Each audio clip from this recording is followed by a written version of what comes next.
disabled veterans, and all people with disabilities. Buses and trains are accessible, but airplanes aren't? Did you know that in-flight restrooms are inaccessible? Did you know that 28 wheelchairs are damaged every day by airlines? That's like breaking the legs of 28 passengers each day.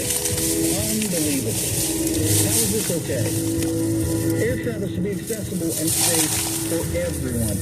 A basic civil right for all people. It is why I support PVA, and so should you. Our nation's heroes fought for your independence. So join me in the fight for theirs at PVA.org.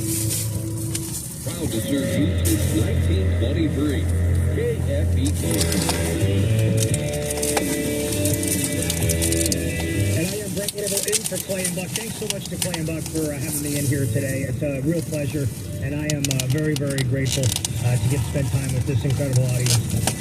Thanks so much for that. Let's go out and talk to Ken, who's part of the audience in Southeast Michigan.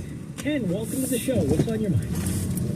I just wanted to share with you that I'm very grateful that I discovered years ago Rush Limbaugh, because thanks to the education I got from Rush, he transformed me from someone who at the time was an atheist, someone who embraced the Communist Manifesto, and what that does is lead you to servitude to the government.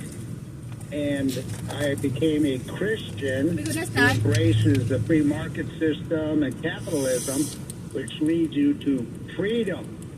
And I think it's important for people to understand the difference between being a servant, a slave, a subject to the government, and a person who is free. And I thank Rush Limbaugh for the education I got. Okay, that is fantastic. I mean, that is a huge, huge tip of the hat to him. So here's the question I would have for you, because I think a lot of people in the audience would be curious. Question. When did it click? When did it click for you? Where you said, you know what?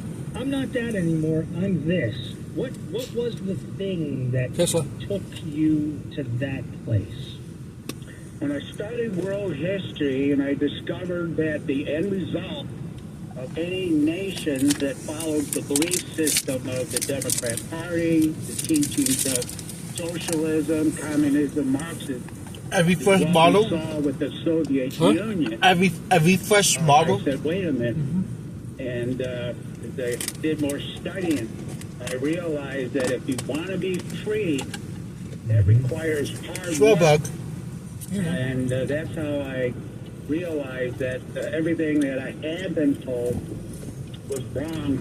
Think of it this way. I simplified it. If the nation was a automobile, everything that socialism, communism, Marxism teaches is equivalent to soda pop. And the opposite is premium gasoline.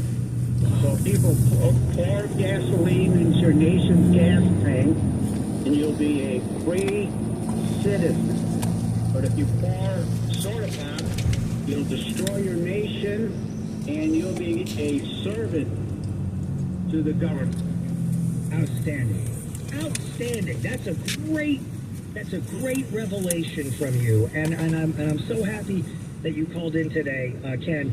And thank you so much. I wish you a very wonderful, blessed Thanksgiving, and certainly don't be a stranger with Clay and Buck. Come on back and say hi. That is such a great call. Really, really, really magnificent. Thank you so much for being out there today. Let's head on over and check in with Michael on I-26 in North Carolina. What's on your mind today, Michael? Hey, Brett, I want to say, first of all, you're doing a great job of filling in Rush's shoes.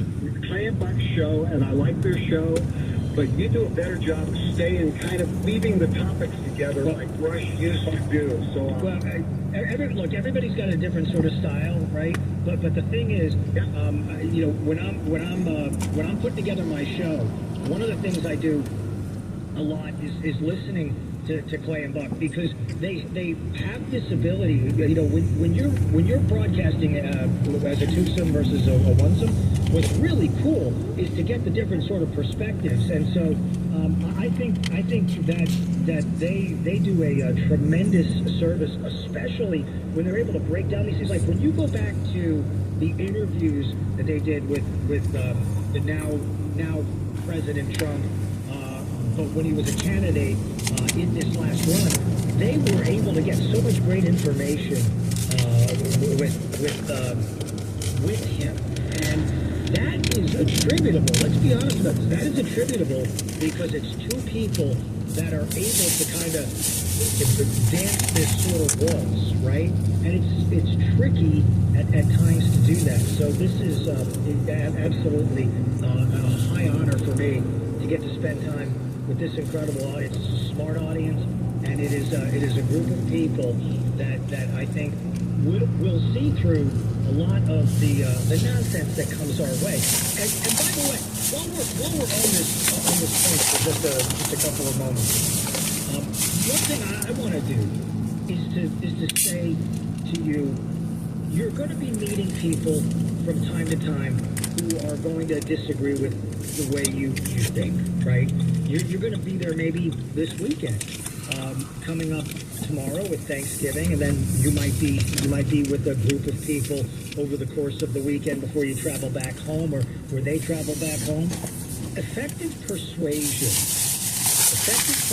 involves just a couple of things, okay?